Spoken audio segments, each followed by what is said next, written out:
Okay, Donny Walker here again.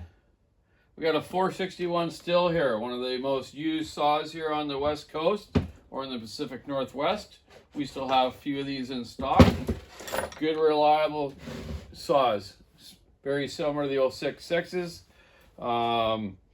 Obviously the 066s were bigger, more power, but these have been used by a lot of fallers for years here in small wood, big wood. Most guys run 32-inch light bars on them, but some guys even run 36s on them. Lightweight bars or even standard bars. 32 is more ideal. This one won't start, so you know what? I don't usually do this on videos, but what am I going to do as a mechanic, or what should you do to see about it if it starts? So, let's all think about that. Fuel, spark, hey? Let's check her out, and compression.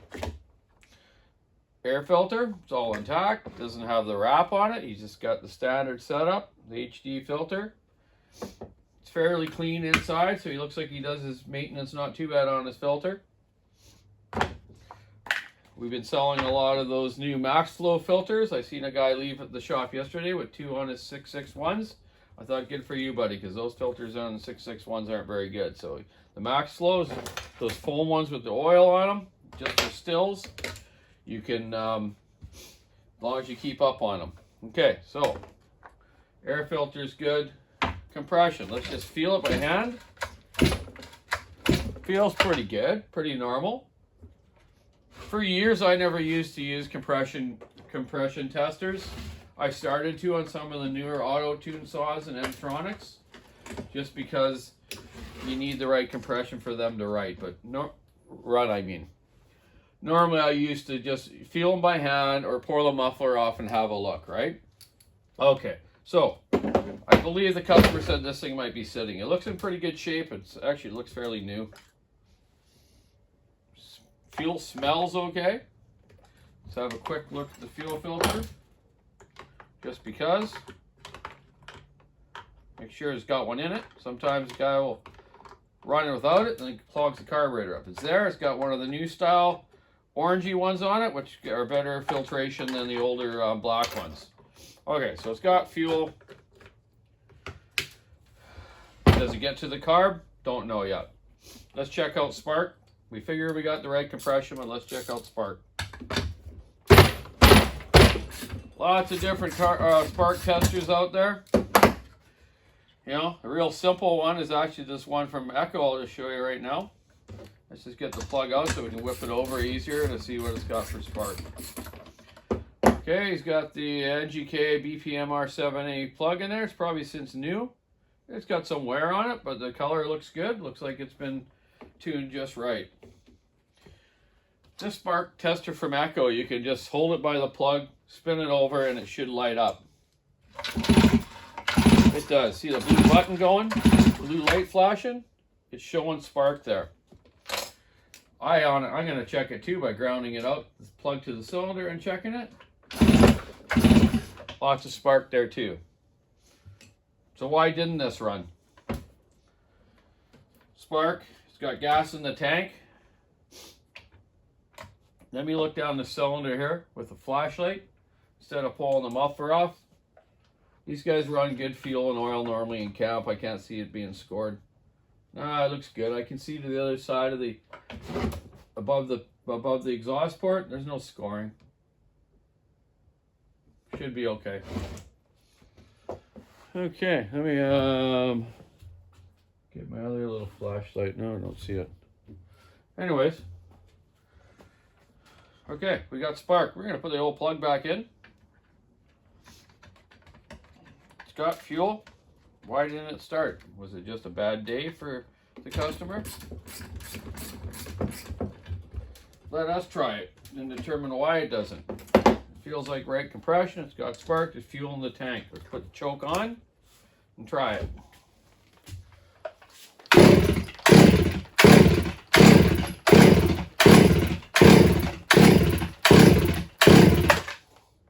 That should have started by now. Stills normally always start fairly quick. Okay, let's dump the old gas out of it And then we're going to pressurize the fuel line to make sure that it doesn't have any holes in the fuel line, or the carburetor fuel line is even hooked up. I don't see gas running on anywhere, so that's probably not a problem. We can try one more trick. Let's throw a little bit of drop of gas in it and just see if it'll actually start by just priming it. I always don't have something when you need it. You just need a little, what's the little cup here? Let's get a little cup.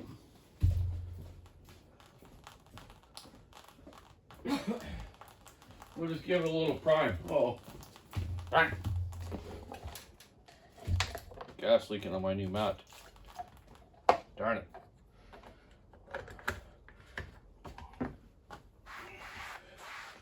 Okay, a little bit of fuel in this cup.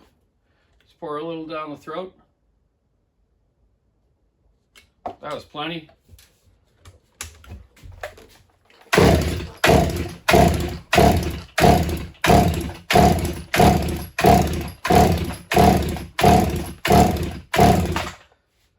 Still nothing. What is that telling you? Maybe we don't have the right spark at the right time. Okay, what do you even fire? Well, one more easy thing you could do. We know we had a spark.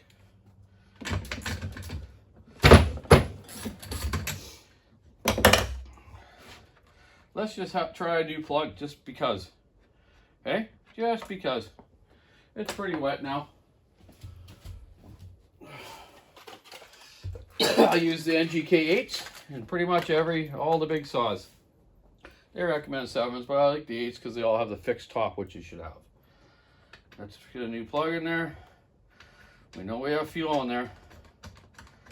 Might have dumped too much. It's nice when it's something simple. Let's see.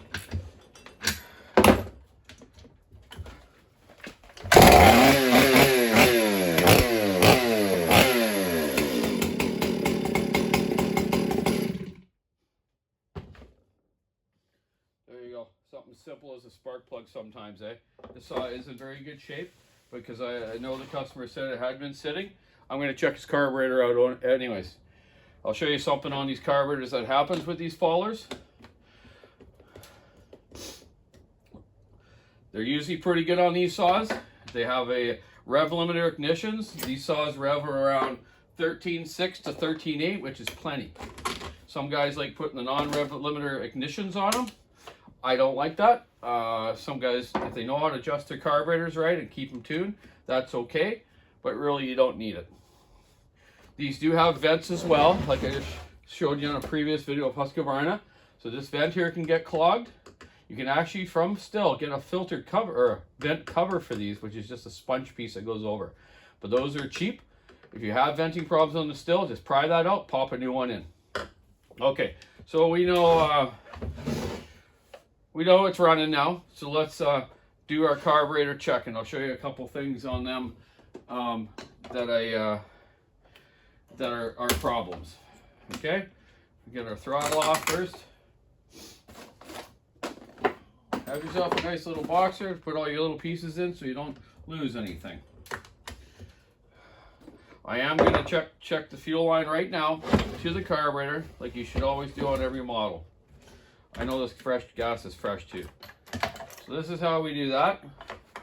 You take the fuel line out of the tank. You can buy these nice little tools from stihl, a little hook, or just make yourself a little hook like this. It also kind of holds the line if you take the fuel filter off. Now we're going to take my carburetor tester, an adapter here.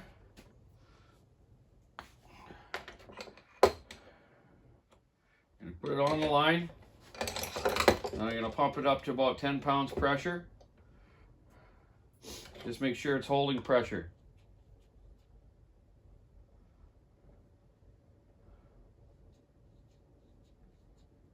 Okay, no, it's not. It's just maybe it's on my fitting here.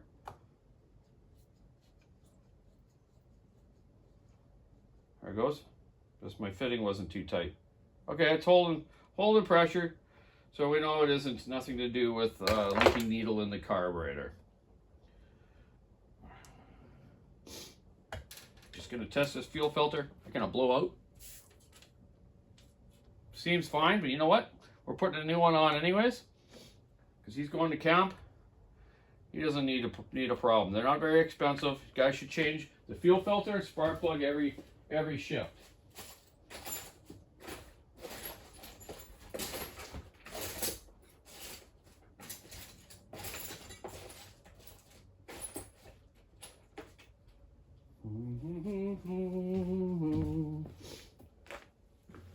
Some over here somewhere.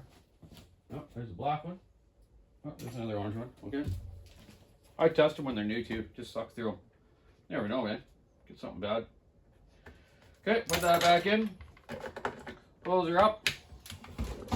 Watch this. So when you take the carburetors off, sometimes the fuel pressure the fuel will spray out of the hose where it's attached. Eh? Just watch that. Get that up like that. You know what I use? Golf tees to plug the fuel lines off. Push that in the hole of the fuel line. Now it's not going to spray out on you. And you can set the saw back down. Okay, intake of the piston looks good. I can see nice wear to it. This saw's in good shape. So, carburetor. Here we go. We know the fuel line's good, fuel filter's good. It's got spark because I started up with the new plug now. I'm just gonna go give this carb a little blow off.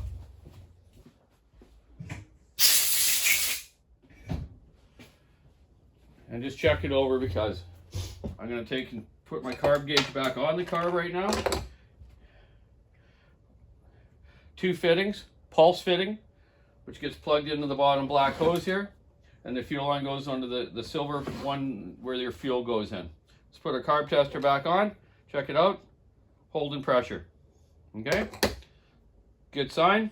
Take that back off. Now let's look at both sides of the carburetor. We have 2 sides to a carburetor. Fuel pump side is where the fuel goes in, and it gets pumped from the pulse. The fuel gets pumped from the pulse line as you're pulling it over, and it pumps it into the metering chamber. The screen looks perfectly clean, diaphragm looks perfect. Let's put that side back together, and we'll go check our other side. This is our metering side.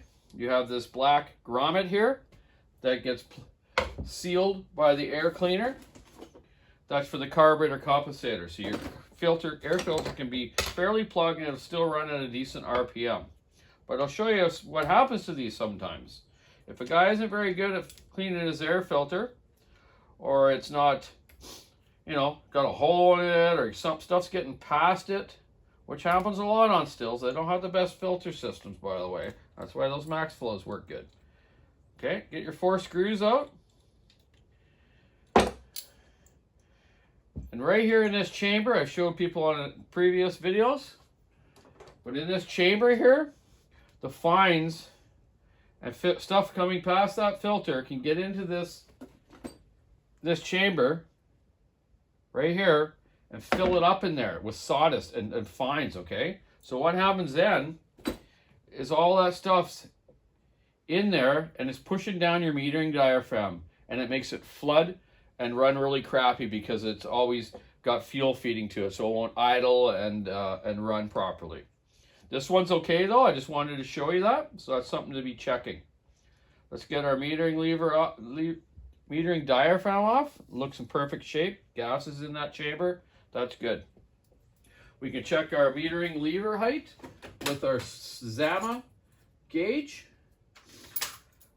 I have different gauges. This is Zama. Does pretty much every series of carburetor. CIE, CIM, RC1, you name it. Walbro ones for all different Walbro ones. But this is a Zama.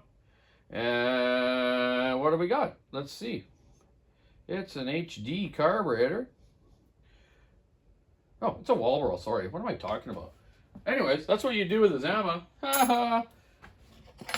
Okay, Walbro. It's a good thing I brought that out, eh? So let's find HD on the Walbro gauge. There's all your different Walbro carbs, right? HD. Where is it? Huh. Not going to show me on this one? HD. Oh, WYD. Oh, here. This older one does it. Here's HDB, HDA, HDC. So it's just a straight line. So with the gasket on, the metering lever should be pretty much touching that gauge. Okay? It's almost touching it with the gasket on. Let's take the gasket off. Why not? Okay? Take the gasket off. Perfect. Okay? Just right on the level there. Okay? So we know this part of it's good.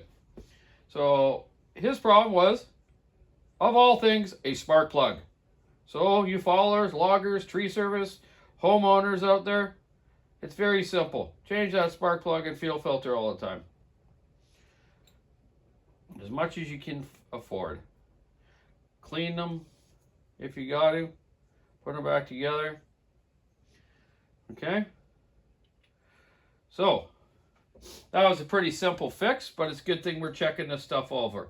As I'm doing this saw, just because I know I got it running now, I'm still going to go further.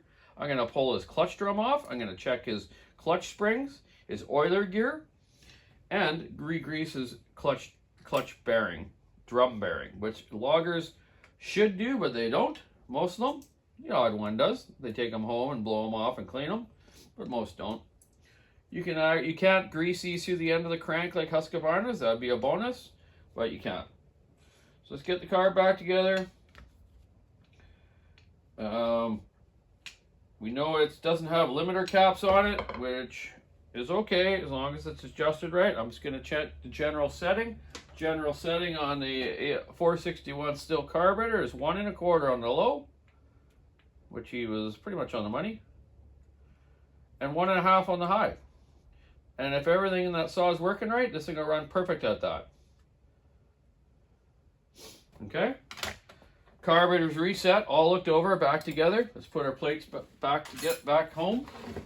Let's tilt this up so the gas doesn't flow out of it. Undo your pressure of your gas there. I just hold it up with my belly, eh? Take your golf spike or your golf tee out. Place the line back in the spot. Then slide the carburetor back on so the fitting fits in that line right. Make sure you get it in there right, just right. Sometimes you can get it off a little bit. Okay, over your studs. Make sure the fuel line's on. Yeah, right on. Close your cap before you tilt it back over and spill it all over your fat belly like mine. Okay, carburetor's back on. Throttle. Take it. Get this started. On there. Hook your rod up. Bang. Bing, bang, boom. Put the rod back into the actuator for your throttle trigger.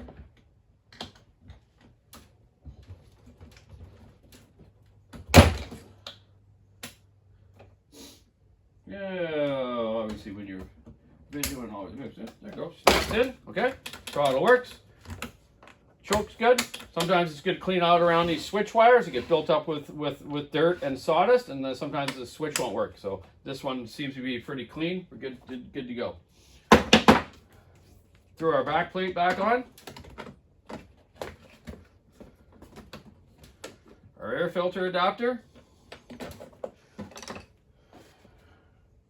Your two nuts, 5mm nuts with a flat kind of edge to it, flat nuts.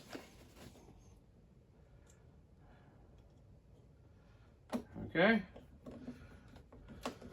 We know the carb's preset, so all you would want to do is set the idle. Everything should work right. Put our sleeve back in here so all the junk doesn't get in through our adjuster grommet. Okay. Get it in there straight. And just kind of push it into seat. Okay? Wham bam. That's back on there.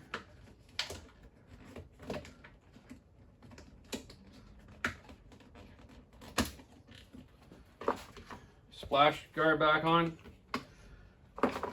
Air filter. Should go out and clean it right. Back on.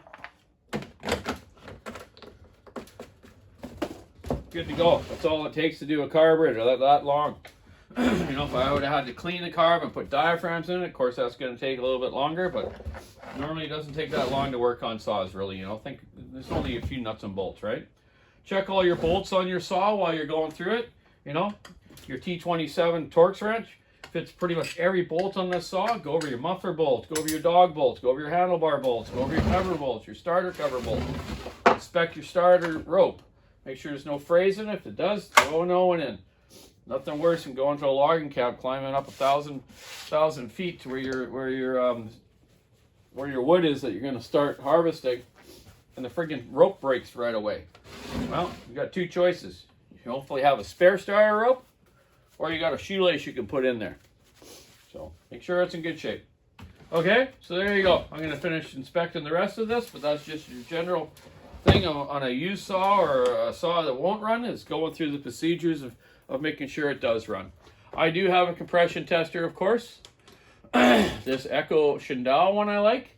I have adapters where I can go from doing the regular 14 mil spark plug thread to the 10 mil ones that are in a lot of the new saws now, right?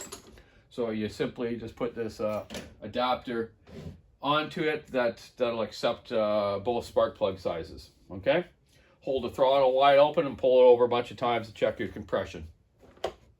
Anyways, Donny Walker's got to get back to work. Get more of these suckers running. Keep your saw into it, stick in the ice, rubbering around. Have a great day. It's fall here now, and it's a little bit cooler today, but it's nice working weather. Check out the WalkerSawShop.com online store.